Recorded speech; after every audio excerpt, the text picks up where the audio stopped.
मैं यहाँ पर एक रेखाखंड बनाता हूँ और इसे मैं नाम देता हूँ, समझो कि ए बी। तो ये हो गया हमारा रेखाखंड ए बी। अब मैं यहाँ पर इस ए बी रेखाखंड को प्रतिच्छेद करने वाला एक और रेखाखंड ले लेता हूँ और इसे मैं नाम दे देता हूँ, समझो कि सी डी। तो यहाँ पर ए बी रेखाखंड और सी डी रेखाखंड ये एक दूसरे को इस बिंदु पे प्रतिच्छेद कर रहे हैं। तो चलो इस बिंदु को हम नाम दे देते हैं ई। अब यहाँ पर जो ये वाला कोण है, कोण बी ई डी, ये मैं ले लेता हूं 70 डिग्री। अब सिर्फ इसी जानकारी के जरिए हम यहां कोशिश करेंगे ये बाकी के कोण ज्ञात करने की।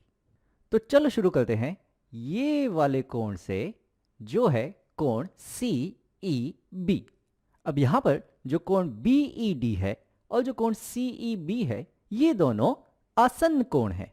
तो मैं यहां लिखता हूं कि कोण बी ई डी और कोण सी ई बी आसन्न कोण है।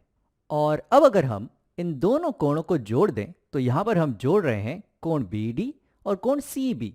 तो बी ई डी और सी ई बी को जोड़ के हमें कोण मिलेगा सी ई डी। तो यहां पर इन दोनों कोणों को जोड़ के हमें मिल रहा है कोण सी ई डी।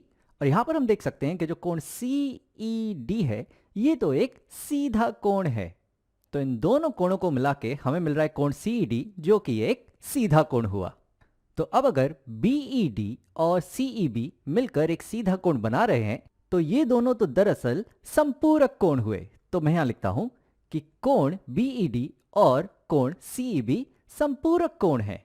और क्योंकि ये दोनों संपूरक कोण हुए तो इन दोनों कोणों के माप का जो योगफल होगा वो होगा 180 डिग्री। तो कोण BED का माप और कोण CEB का माप जोड़ के हमें मिलेगा 180 डिग्री। अब यहां पर जो कोण BED है, इसका माप हम जानते हैं, ये है 70 डिग्री। तो यहां पर कोण BED की जगह हम लिख सकते हैं 70 डिग्री। और अब अगर मुझे कोण CEB का माप चाहिए तो दोनों तरफ मैं 70 डिग्री घटा दूंगा।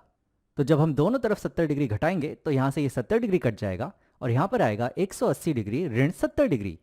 यानी कि कोण CEB का माप हमें मिलेगा 180 ऋण 70, यानी कि ये हो जाएगा 110 डिग्री।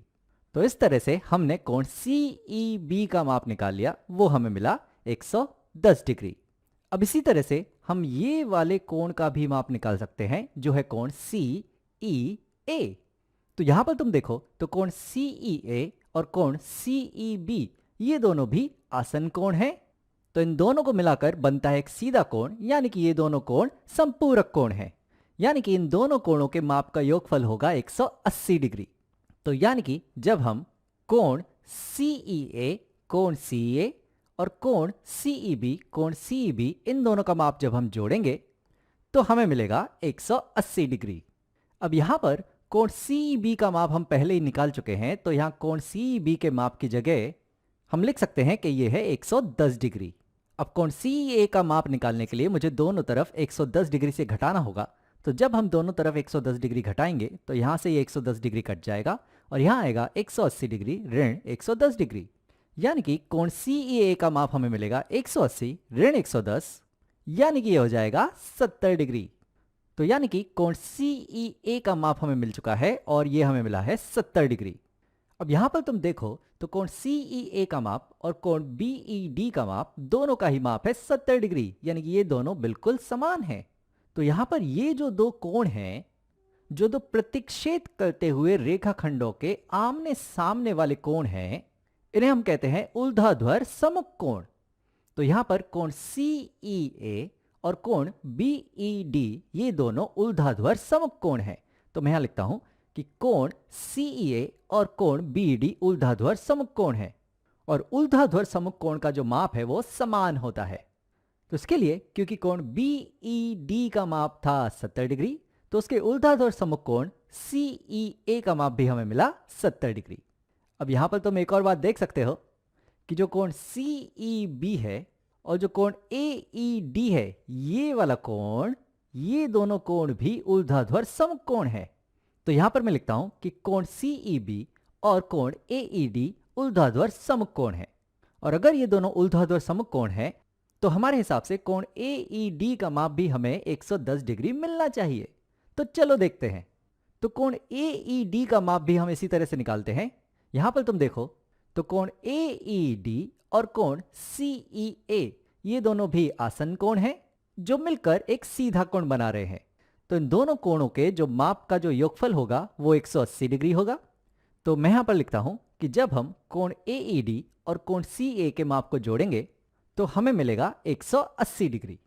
और यहां कोण CEA का माप तो हम पहले ही निकाल चुके हैं, तो यहां पर कोण CA के माप की जगह हम लिख सकते हैं कि यह है 70 डिग्री।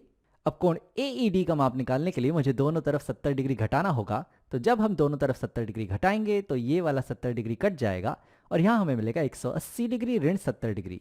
तो कोण AED का माप हमें मिल रहा है 180 ऋण 70 यानी कि हो जाएगा 110 डिग्री।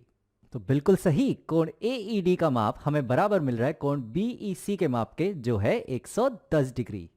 तो यहां पर ये दोनों क्योंकि ऊर्ध्वाधर सम्मुख कोण हैं तो इनके माप भी समान हैं। तो इस वीडियो में हमने जाना कि ऊर्ध्वाधर सम्मुख कोणों का जो माप है वो समान होता है।